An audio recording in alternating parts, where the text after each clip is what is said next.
अस्सलामुअलैकुम, मैं हूं डॉक्टर फिजा खान और मैं हूं पाकिस्तान। अजीत डोवल अगले हफ्ते रूस का दौरा करने जा रहा है। उसमें इतलात ये हैं कि अजीत डोवल रूस से मजीद S-400 लेने जा रहा है। बड़ी अहम डेवलपमेंट है फ्यूचर के लिए। भारत अगर इसमें बढ़ोतरी करता है और S-400 चप्पे चप्पे पर लगा देता है तो पाकिस्तान के लिए बिल्कुल डिफरेंट एक डायनामिक्स बन जाएंगे इस चीज के। या भारत हो सकता है कि S-400 से भी एडवांस सिस्टम लेने जा रहा हो रूस से।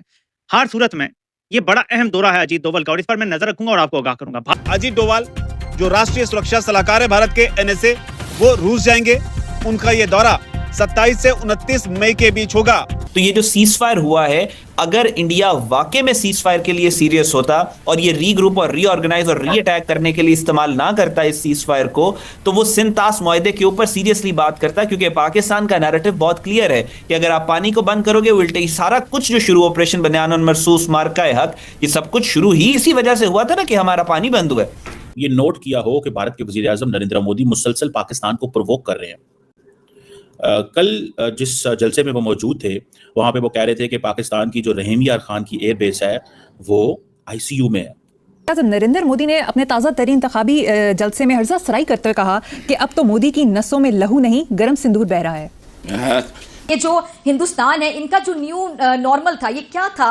ये बेसिकली करना क्या चाह रहे थे? इंडिया वाले करना क्या चाह रहे थे? अगर इंडिया ने दोबारा हमला कर दिया तो फिर क्या होगा? कहीं एटमी जंग तो नहीं शुरू हो जाएगी? रूस दौरे पर जाएंगे NSA अजीत डोभाल। बड़ी खबर, पुतिन से हो सकती है डोभाल की मुलाकात। देखिए, this is very important visit जी। दुनिया मेड इन इंडिया दहशतगर्दी का शिकार है। पड़ोसी पाकिस्तानी हो या फिर सात समुंदर पार अमेरिका, कनाडा और बरतानिया, भारतीय सरकार और खुफिया एजेंसी रॉ अपने हैंडलर्स और उजरती कातिलों के जरिए खित्ते और पूरी दुनिया का अमन दाव पर लगाने पर तुले हुए हैं। सवाल आता है कि क्या मोदी साहब जो है वो जब ये सारी बातें कर रहे हैं तो what kind of messaging he is giving? Is he is provoking Pakistan again? ये सवाल तो पैदा होता है कि नहीं होता? क्या वो पाकिस्तान को दोबारा प्रोवोक कर रहे हैं कि जनाब आओ मैदान में? पाकिस्तान इस वक्त बहुत मुश्किल हालात में है, बहुत चैलेंजेस का सामना है। अच्छा, तहरीके तालिबान अफगानिस्तान और तहरीके तालिबान पाकिस्तान से रवाबत बढ़ाना, भारत इन गिरोहों से कुर्बत इख्तियार करके पाकिस्तान के खिलाफ प्रॉक्सी जंग को वुसअत भी दे सकता है।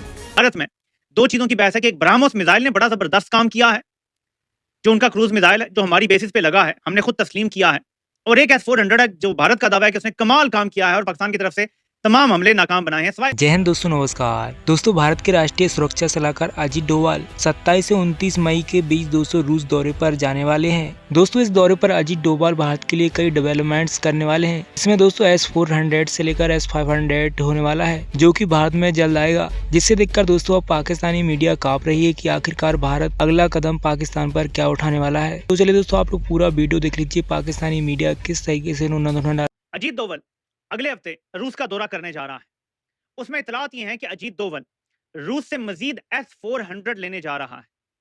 ये गौर से सुनिएगा, अजीत डोभाल अगले हफ्ते रूस जा रहा है और वहां से वो S-400 जो मिसाइल डिफेंस सिस्टम है उसकी मजीद बैटरीज का ऑर्डर देने जा रहा है। क्या इसकी वजह यह है कि वाकई ही पाकिस्तान की फौज ने उनकी कुछ बैटरीज तबाह की हैं, एक या दो, या वो इतनी एफिशिएंट थी, जो कि भारत दावा कर रहा है कि उसने पाकिस्तान का कोई मिसाइल थ्रू नहीं होने दिया या 90-95% रोक लिए। इस वजह से भारत समझ रहा है कि इसको अब मजीद बढ़ाया जाए अपनी सताहत को। ये बड़ी अहम डेवलपमेंट है फ्यूचर के लिए। भारत अगर इसमें बढ़ोतरी करता है और S-400 चप्पे चप्पे पर लगा देता है तो पाकिस्तान के लिए बिल्कुल डिफरेंट एक डायनामिक्स बन जाएंगे इस चीज के। या भारत हो सकता है कि S-400 से भी एडवांस सिस्टम लेने जा रहा हो रूस से। हर सूरत में ये बड़ा अहम दौरा है अजीत डोभाल का और इस पर मैं नजर रखूंगा और आपको आगाह करूंगा। भारत में दो चीजों की बहस है कि एक ब्राह्मोस मिसाइल ने बड़ा जबरदस्त काम किया है, जो उनका क्रूज मिसाइल है, जो हमारी बेसिस पे लगा है, हमने खुद तस्लीम किया है। और एक S-400 है जो भारत का दावा है कि उसने कमाल काम किया है और पाकिस्तान की तरफ से तमाम हमले नाकाम बनाए हैं, सिवाय इसके जो एयरफोर्स ने उनके जहाज गिराए थे। ये भारत का दावा है। तो ये एक बड़ी डेवलपमेंट है जो आगे चल रही है। ट्रंप ने लेकिन ये दोनों चल गए अगर 8-10 साल जो इनका मंसूबा है या ताहयात वाला, पाकिस्तान नहीं बचने वाला। ये मैं आज आपको बता रहा हूँ। सबसे बड़ा झूठ ये होगा कि पाकिस्तान ताक़यामत रहने के लिए बना है अगर ये निजाम चलता है, क्योंकि हजरत अली का बड़ा मशहूर कौल है कि कुफ्र का निजाम तो चल सकता है, जुल्म और नाइंसाफी का निजाम नहीं चल सकता। धमाके करने वाला ड्रोन इतना सा तो नहीं होगा, वो कैसे लेकर आगे बॉर्डर से? हमने तो हर तरफ बाढ़ लगा दी है, बाकी हर तरफ फौजी खड़े हुए हैं। इनका कोई बयानिया भी कामयाब नहीं हो रहा। ऊपर से 3 गुना डिफेंस बजट बढ़ाने का मुतालबा कर दिया गया है। अब मेरे पाकिस्तानियों, हमारा अल्लाह ही हाफिज है। पहले तालीम नहीं है, सेहत नहीं है, इंसाफ नहीं है, डेवलपमेंट यहाँ नहीं होती, नौकरियां यहाँ क्रिएट नहीं होती। अब कहते हैं जी 3 गुना बजट हमारा बढ़ा, यानी अगर $14 अरब है तो $42 अरब हमारा बजट करो। दोस्तों, अगर आपने ये नोट किया हो कि भारत के वजीर आजम नरेंद्र मोदी मुसलसल पाकिस्तान को प्रोवोक कर रहे हैं। कल जिस जलसे में वो मौजूद थे, वहां पे वो कह रहे थे कि पाकिस्तान की जो रहीम यार खान की एयरबेस है वो आईसीयू में है। वो मुसलसल पाकिस्तान को प्रोवोक करना चाहते हैं और प्रोवोक कर रहे हैं। अब पाकिस्तान के पास क्या चॉइस है? सवाल ये पैदा होता है कि पाकिस्तान के पास क्या चॉइस है? क्या पाकिस्तान इसी तरह नरेंद्र मोदी साहब से प्रोवोक होता रहेगा, या वो जो उनका दिल करता है वो करते रहेंगे?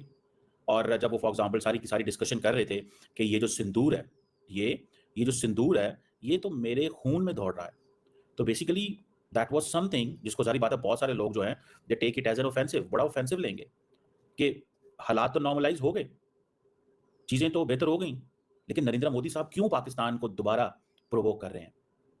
अब ये चीज़ कहना कि जी रहीम यार खान एयरबेस जो है वो आईसीयू में है और मैं जिस बेस पे हूँ वो ख़त्म, उस पर पाकिस्तान अटैक नहीं कर सका, ठीक है, देयर इज समथिंग, मैं टेक्निकल या ऑपरेशनल चीज़ों में नहीं जाना चाहता, लेकिन ये जो पॉलिटिकल रैट्रिक है, मुझे लगता है पाकिस्तान की सियासतदान कोई पॉलिटिकल रैट्रिक नहीं कर रहे। मोदी साहब क्यों कर रहे हैं? क्या मोदी साहब दोबारा हमला करने का प्लान रखते हैं? और आपको पता है ये जो रहीम यार खान एयरबेस है, कौन यूज़ करता है ये Rahim Yar Khan airbase? Does anyone know among my viewers? This base is basically used by the Emiratis, जो अमीर ऑफ यूनाइटेड अरब एमिरेट्स के अमीर हैं, MBZ, वो यूज़ करते हैं, वो वहाँ उतरते हैं। पाकिस्तान की हुकूमत नहीं वो ज़्यादा इस्तेमाल करती, ये आते हैं सर्दियों में शिकार करने पाकिस्तान, तो वो छोटा सा एयरपोर्ट उन्होंने अपने लिए बनवाया था उस वक्त पाकिस्तान से कह के। तो पाकिस्तान इस चीज़ को आप देखें कि वो बार बार ये बात करना कि रहीम यार खान, नूर खान, रावलपिंडी, रफीकी एयरबेस, शोरकोट, मुरीद एयरबेस, चकवाल, अब जी वो जनाब इंडिया की, बिल्कुल देखें क्वेश्चन यहाँ पे ये भी एक सवाल आता है कि क्या मोदी साहब जो है वो जब ये सारी बातें कर रहे हैं तो what kind of messaging he is giving? Is he is provoking Pakistan again? ये सवाल तो पैदा होता है कि नहीं होता? क्या वो पाकिस्तान को दोबारा प्रोवोक कर रहे हैं कि जनाब आओ मैदान में? लीडरशिप जो है, what does the leadership do? Leadership क्या करती है? लीडरशिप पूरी दुनिया के सामने इंडिया का जो टेरर फैक्ट्री है, पूरी दुनिया की सबसे बड़ी टेरर फैक्ट्री भारत में है। पूरी दुनिया में भारत वो वाहिद मुल्क है जो दहशतगर्दी को अपना फॉरेन पॉलिसी का टूल और फॉल्स फ्लैग ऑपरेशन को उसका एक वेपन बना के इस्तेमाल करता है। भारत ना सिर्फ पाकिस्तान में, भारत पूरे खित्ते के अंदर दहशतगर्दी के अंदर मुलव्वस है। आपने देखा, अभी से नहीं, आप अगर पीछे चले जाएं तो तामिल टाइगर्स जो थे, जो इस रीजन के अंदर पहले खुदकुश बम्बार थे, वो भी भारत ने बनाए और ये खुद एक्नॉलेज करते हैं कि हमने बनाए। ये वो चीज़ें नहीं है जो हम इल्ज़ाम लगा रहे हैं, इनके अपने पॉलिटिशियंस खुद कहते हैं हाँ जी हमने बनाए थे तामिल टाइगर्स, हमने यहाँ पे ट्रेन किए थे, और बड़े फ़ख्र से बताते हैं। फिर उसके बाद मुक्ति बाहिनी, जिसने लाखों लोगों को ज़िबा किया और कत्लेआम किया, जो बांग्लादेश बना उस सारे चक्कर में, और फिर जिस तरीके से उन्होंने रेप की, यानी वो सारे के सारे जो मुक्ति बानी थे, वो तो मोदी ने, नरेंद्र मोदी ने अपने मुंह से कहा कि मुक्ति युद्धों के साथ तो हम खुद लड़ रहे थे और हम उन्हें ट्रेन कर रहे थे।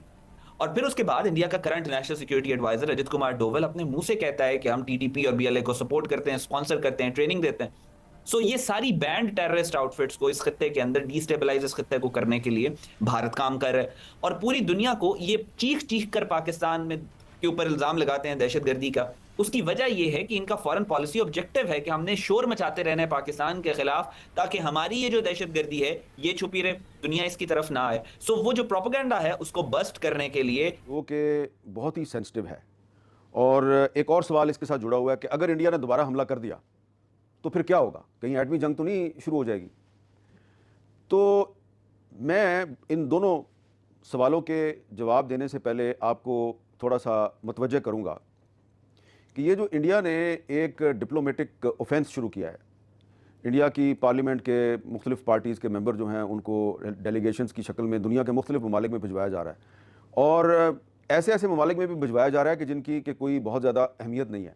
लगता यह है कि इंडिया जो है वो वाकई पाकिस्तान के ख़िलाफ़ दोबारा एक जंगी मुहाज पर एक फ्रंट खोलने की तैयारी कर रहा है, लेकिन उसको डिप्लोमेटिक कवर चाहिए, क्योंकि पहले जो था उसका ख्याल था कि उसके जो मगरिब में इत्तेहादी हैं वो उसको सपोर्ट करेंगे, उन्होंने उसको सपोर्ट नहीं किया। तो अब इंडिया क्या कर रहा है कि एक तो उसने एक डिप्लोमेटिक ऑफेंस शुरू किया है, और दूसरा ये जो डिप्लोमेटिक फ्रंट पर उनके डेलीगेशंस जाएंगे, इनको कुछ सपोर्ट मिल रही है इंडियन मीडिया से, और कुछ मगरबी जो अखबारात और जराइद हैं उनमें ऐसी स्टोरीज शाया करवाई जा रही हैं जिसमें ये दावा किया जा रहा है कि इंडिया का मुकाबला दरअसल पाकिस्तान के साथ नहीं था, इंडिया का मुकाबला चाइना के साथ था। तो अब इंडिया की तरफ से पाकिस्तान के ख़िलाफ़ चाइना कार्ड इस्तेमाल किया जा रहा है। अब इसकी क्या वजह है? इसकी सबसे बड़ी वजह यह है कि इंडिया जो है वो अपने डोमेस्टिक फ्रंट पे, यानी कि अपने अवाम को ये तसल्ली देना चाहता है कि भाई ये जो हमारे जहाज़ वहाज़ गिरे हैं और हमारा जो बहुत बुरा हशर हुआ है, इसकी वजह ये नहीं है कि हमारी भारत की हालिया जो फौजी नाकामी है, सिफारती तन्हाई ने मोदी हुकूमत को एक नई शर्मिंदगी में मुब्तला कर दिया, जिससे निकलने के लिए वो रिवायती हठधर्मी, इल्जाम तराशी और जारियत का सहारा लेने के दर पे है। क्या इंतहा पसंद भारत इस शर्मिंदगी को कबूल करेगा या फिर कोई नई मुहिम जोई की तैयारी करेगा? भारतीय क़यादत के लिए ये हालिया सूरत हाल एक सफारती और अस्करी शर्मिंदगी की हैसियत रखती है, जो उसके दावे और आलमी किरदार के बिल्कुल मुनाफी है। अब ऐसे में ये बैदस कियास नहीं कि भारत अपनी खिफत मटाने के लिए कोई नई मुहिम जोई करे, जिसमें महदूद पैमाने पर अस्करी इक़दाम, साइबर वॉर या फिर प्रॉक्सी जो गिरोह हैं उनके जरिए कोई अदम इस्तेहकाम पैदा करने की कोशिश शामिल हो सकती है। अगर हम भारत की माजी की रविश को देखें तो ये सवाल सबके ज़हनों में पैदा होगा कि क्या भारत जंगबंदी के किसी भी मुआहदे पर दयानतदारी से, ऑनेस्टी से अमल करेगा? और आलमी बिरादरी की नज़र में भारत का जो एतमाद है यकीनी तौर पे एक चैलेंज बन चुका है। और ऐसे में ये एक्सपेक्ट किया जा सकता है, तवक्को की जा सकती है कि वो ज़ाहिरी तौर पर जो जंगबंदी है इसकी हिमायत करेगा, मगर जो पसे पर्दा इसकी रिवायती पॉलिसी है उसको जारी रखेगा। तो क्या भारत के साथ एक नई जंग आने वाले दिनों में छिड़ सकती है? और अगर ऐसा होता है तो मुमकिना जो नई जंग है उसकी मुमकिना शक्लें आखिर क्या होंगी? अच्छा, भारत अपने तौसीह पसंदाना जो अज़ाइम है उनकी तकमील के लिए एक नया महाज खोलने का ख्वाह है। रिवायती जंग में मोह की खाने के बाद अब भारत की कोशिश होगी कि केपीके, बलूचिस्तान और गिलगित बल्तिस्तान में दहशतगर्दी को हवा देने की बाकायदा कोशिश की जाए और भारत इन इलाकों में अदम इस्तेहकाम पैदा करने के लिए जो मकामी अलहदगी है, वो जो मकामी अलहदगी पसंद जो हमारे अनासिर हैं, उनको माली और अस्करी मुआवनत भी फराहम कर सकता है। अच्छा, तहरीक तालिबान अफगानिस्तान और तहरीक तालिबान पाकिस्तान से रवाबत बढ़ाना, भारत इन गिरोहों से कुर्बत इख्तियार करके पाकिस्तान के खिलाफ प्रॉक्सी जंग को वुसअत भी दे सकता है। कराची, लाहौर, इस्लामाबाद जैसे बड़े शहरों को निशाना बनाकर अवामी खौफ और हरास को हवा दी जा सकती है। टारगेट किलिंग और कानून नाफिज करने वाले इदारों को निशाना बनाना, भारत की खुफिया एजेंसियां इन कार्रवाइयों के जरिए मुल्की निजाम को अदम इस्तेहकाम से दुचार कर सकती हैं। जिल्लत आमेज शिकस्त और हजीमत के बाद भारत बुज़दिलाना कार्रवाइयों पर उतर आया है। बलूचिस्तान दोस्तों, आपने पाकिस्तानी मीडिया को देखा कैसे भारत के राष्ट्रीय सुरक्षा सलाहकार अजीत डोभाल का रूस दौरा देखकर दोस्तों पाकिस्तानी अब सदमे में है कि आखिरकार भारत रूस के साथ मिलकर क्या डेवलपमेंट्स करने वाला है। दोस्तों, इस दौरे की बात करें तो ये दौरा बहुत ही अहम होने वाला है भारत के लिए, क्योंकि दोस्तों भारतीय प्रधानमंत्री श्री नरेंद्र मोदी ने पहलगाम हमले के बाद अपना रूस का दौरा रद्द कर दिया था, जिसके बाद दोस्तों जो भी रूस के साथ काम होना था, भारत की बातचीत होनी थी, वो दोस्तों और अजीत डोभाल इस दौरे पर करने वाले हैं। जिसमें दोस्तों अगर इस दौरे पर बात करें तो दोस्तों S-400 और F-500 की बातचीत होने वाली है रूस के राष्ट्रपति व्लादिमीर पुतिन के साथ। दोस्तों, इस दौरे की बात करें तो सबसे पहले बात करें दोस्तों ऑपरेशन सिंदूर के बाद भारत पाकिस्तान के बीच चल रहे तनाव के बीच राष्ट्रीय सुरक्षा सलाहकार अजीत डोभाल रूस की यात्रा पर जाने वाले हैं। दोस्तों, आपको बता दें कि सुरक्षा मुद्दों पर NSA की 13वीं अंतर्राष्ट्रीय बैठक में भाग लेने के लिए वह मॉस्को जा रहे हैं और यह सम्मेलन 27 से 29 मई तक आयोजित किया जाएगा। दोस्तों, बैठक की अध्यक्षता रूस के सुरक्षा परिषद सचिव करेंगे। इस शिखर सम्मेलन के दौरान दोस्तों अजीत डोभाल रसिया के NSA सुर्गी के साथ मुलाकात करेंगे। इसके बाद दोस्तों भारत के NSA मिलने वाले हैं दोस्तों रूस के राष्ट्रपति की व्लादिमीर पुतिन के साथ। इनके साथ ही दोस्तों NSA की काफ़ी लंबी बातचीत होने वाली है, जिनसे कई मुद्दों पर बात होने वाली है। दोस्तों, आपको क्या लगता है कि भारत के NSA किस मुद्दों पर बात करने वाले हैं रूस के साथ? आप लोग कमेंट करके जरूर बताइएगा और वीडियो को लाइक करके चैनल को जरूर सब्सक्राइब करिएगा। तो चलिए दोस्तों, मिलते हैं नेक्स्ट वीडियो के साथ, तब तक के लिए जय हिंद, वंदे मातरम।